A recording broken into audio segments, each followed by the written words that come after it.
Thank you. Buenos dias, bon dia, bonjour.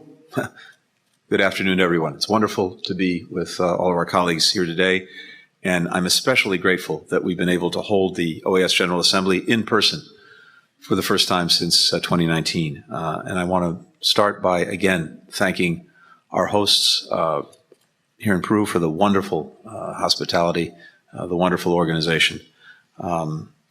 Since the last time we met in person, I think it's fair to say that our hemisphere has faced no shortage of challenges. No region in the world has been harder hit by the pandemic or its economic consequences. And then, just as we were beginning to recover, we ran into new headwinds, rising food and energy costs, which have been worsened by President Putin's unprovoked and unjustified war on Ukraine. What we've also experienced is that the consequences have fallen disproportionately on communities that have historically been marginalized or underserved. People of African descent and other racial and ethnic minorities, indigenous communities, women and girls, people with disabilities, LGBTQI plus people. The recent headwinds have been compounded by long-standing, pre-existing challenges across the region. A chronic lack of economic opportunity, an accelerating climate crisis, endemic corruption, all of which are driving people to leave their homes in unprecedented numbers, despite knowing the serious risks of the journey. Citizens across our hemisphere are looking to their governments, to us, to help address these problems, to create the conditions and give them the tools they need to actually improve their lives. So it's one of the greatest tests that our nations face, indeed, have faced since we came together in Lima to adopt the Inter-American Democratic Charter on that indelible September 11 day in 2001. We believe strongly that we can meet this test if we come together to close two gaps between what our democracies promise and what they deliver. First, we can address enduring inequities in access to opportunity, which have for too long prevented communities from reaching their full potential. This social compact has been at the heart of the OAS since its conception.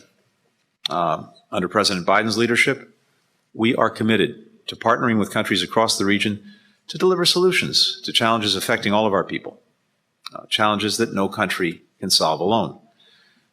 In the Caribbean, where today 2/3 of the people are experiencing food insecurity, we're partnering with CARICOM to combat hunger and malnutrition, but also giving farmers the tools they need to boost productivity and adapt to the growing effects of climate change so that communities can actually feed their own people as well as others.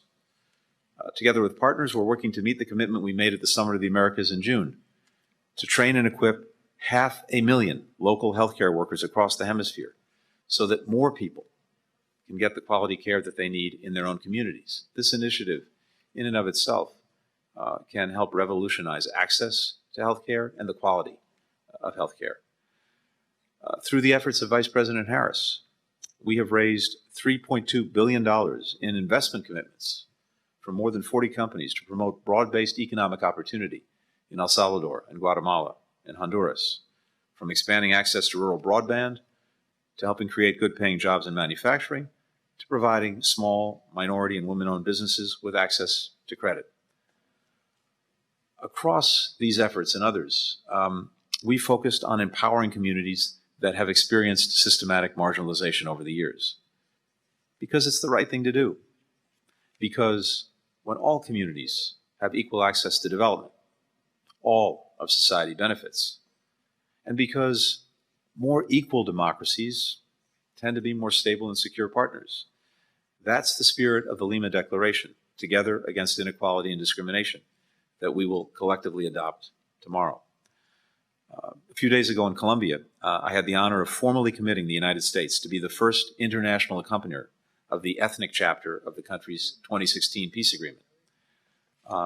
This is a visionary document because it recognizes that a lasting peace cannot be achieved without making strides toward greater equity, justice, and inclusion for the country's Afro-Colombian and indigenous communities who suffered disproportionately during the country's conflict.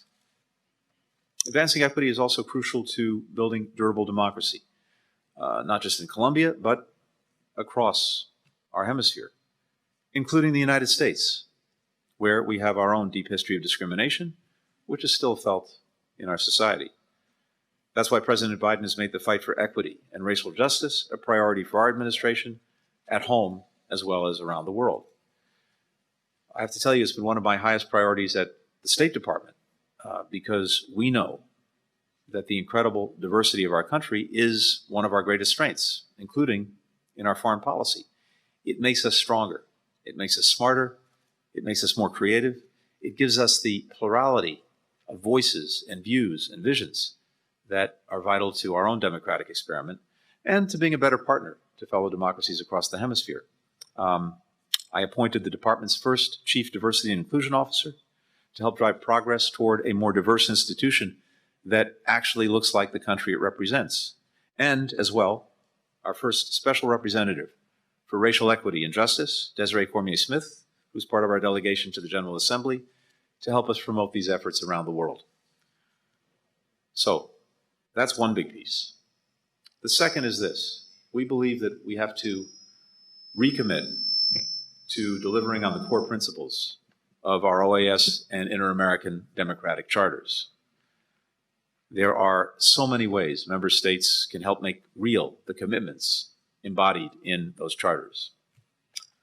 We can unequivocally condemn the authoritarian regimes in our region and take collective steps to hold them accountable.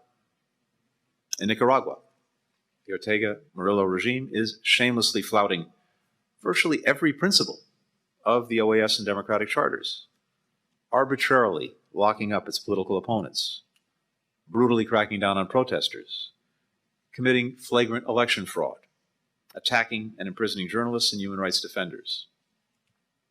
The Cuban regime continues to imprison hundreds of people unjustly detained in the July 11, 2021 protests for the supposed crime of coming out into the streets to peacefully call on their government to meet their basic needs and for demanding human rights. Some of those incarcerated are minors. Others were sentenced to decades in prison just for speaking their minds. Meanwhile, in Venezuela, the Maduro regime has repeatedly denied the Venezuelan people's right to pick their own leaders, caused a humanitarian catastrophe that's displaced more than 6 million Venezuelan refugees and migrants, toward whom Venezuela's neighbors have shown extraordinary generosity. All OAS member states should be able to come together to support a negotiated solution that leads to free and fair elections in Venezuela in 2024. We can further reaffirm our commitment to the OAS and democratic charters by defending their principles around the world, as our member states did when the OAS became one of the first multilateral bodies to condemn President Putin's brutal war on Ukraine and then subsequently suspended Russia's membership as a permanent OAS observer. It's crucial that we stay united by condemning Russia's sham referenda as a violation of international law and unequivocally rejecting any attempts to illegally annex Ukrainian territory. And I think the statement that member states signed on to today, led by Guatemala, demonstrates that. And we hope that countries will similarly support the UN General Assembly resolution that is expected to come up in the next week or so. We can help our fellow democracies that are struggling most to meet their citizens' basic needs. That's why we co-sponsored the resolution before this General Assembly on Haiti, which supports solutions driven by Haiti's government, political parties, civil society, diaspora, and private sector to address the country's deteriorating security situation, to restore its democratic institutions, to foster conditions so the Haitian people can finally realize their full potential.